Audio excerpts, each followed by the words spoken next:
In this video, I'm going to be explaining to you exactly what Pete Cowen means when he talks about hip rotation in the backswing.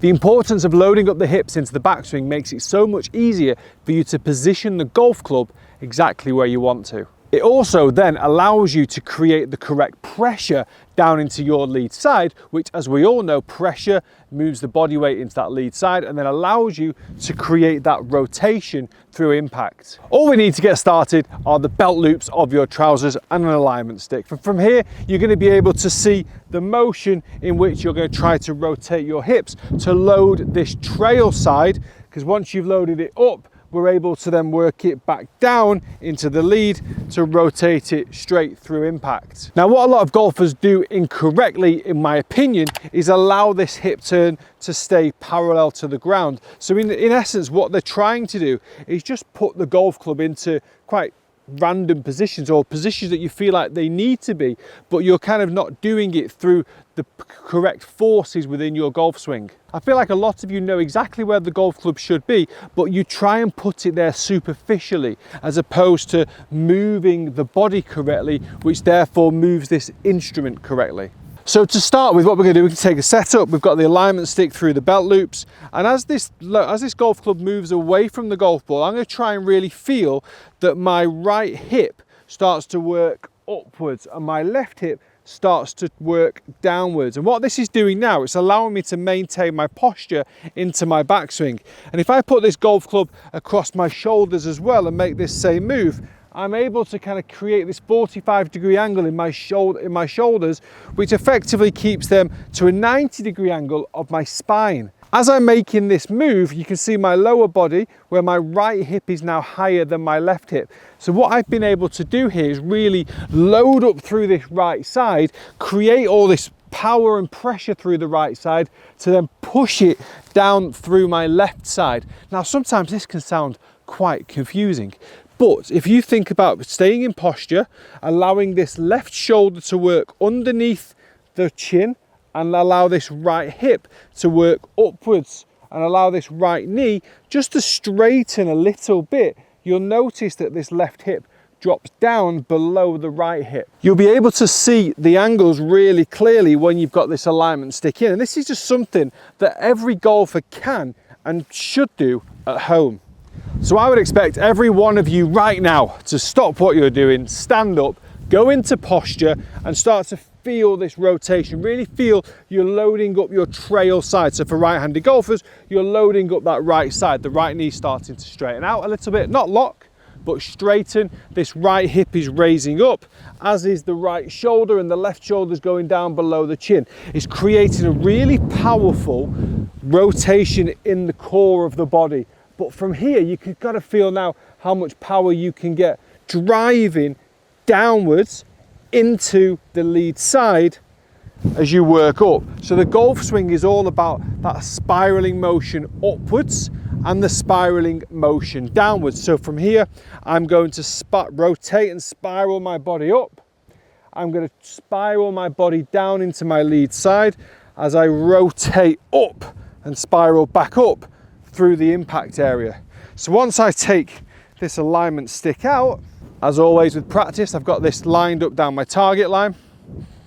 Once I take this out, I can swing up to the top of the backswing. Again, start to get that same feeling. If I load the shoulders correctly, if I load my hips correctly into the takeaway, I can move the golf club on the same angle.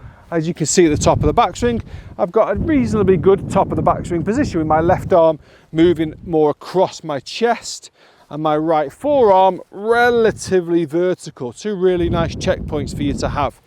And then from here, I can transfer the body weight into the lead side and spiral back up through impact. So I'm able to now create pressure, tension, power, and just ball striking like that. But there's so much more balance in my movement as I spiral up and spiral down and spiral up and around again. And one of the really old school drills that I do love with this is the old lawnmower drill. Remember those ones I used to rev up? Now, I can't say I've ever had one of those, but to be honest, I just remember the analogy of being so clear.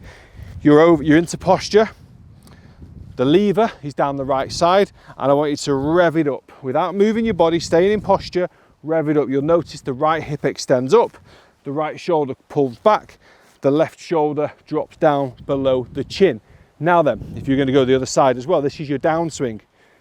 Impact. Feel that same motion as you go through. That left hip rises up, the right hip rises down, the left shoulder rises up as you finish into your impact position. So you go backswing, downswing. Really, really good analogy. Again, this is things that you can be doing at home, and you do not need to be down at the driving range plugging away 1,000 golf balls. Understanding the movement patterns of the body whilst make it throughout the golf swing is going to really help you put the golf club into the correct positions, rather than those superficial ones that we try to do sometimes, where we just try and pinpoint each different area throughout the golf swing, and we're not really putting it there with any real purpose. Whereas this way, if we understand how the hips work, we're then understanding how the core and the rotation of the body works, and we can piece all that together, knowing that the golf swing spirals up and it crashes down and spirals back up again, and we get power, balance, and most important of all, beautiful direction on your golf shots. Give that a try. Let me know how you get on. Some really good drills that you can try at home within that, but also hopefully I've been able to translate some of the information that you may have heard from Pete in the past as well. If you are interested in taking lessons from myself, make sure you download the Skillist app.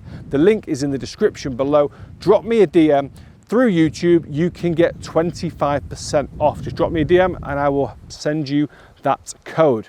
Thank you very much for watching. Hit the like, hit the subscribe, you know the drill. I'll see you next time. So I think would you agree it starts at takeaway? Well, the takeaway determines whether you can get into really good positions or not, because the takeaway, but everybody takes it away, like Brooks drags it away, but then he throws his shoulders and loads it. Yeah. So that's still a matching movement. Yeah. The other people, you can really equal and opposite and then just sit the shoulders down and on a simpler plane. Yeah. So yes, it is important, but that's just to get you in a position where you can change direction to a movement that's going to give you a delivery position to play your shot. Yeah. So everybody says impact, and I said it's actually way before that. It's here, but it's actually before that you get to there. Yeah, of course. Yeah. So that's when the slowest it's going is change of direction. So that's the easiest to, feel the movement or feel as though you can feel the movement. Yeah. So the change of direction to me is this right arm working properly, and that's why I said when it gets loaded properly, it's easy to spin it down and then match that to the turning body. Because then when if you're loaded properly, but to get loaded properly, you have to, for the majority of golfers, obviously you've got the odd ones like Brooks that drag it away differently, but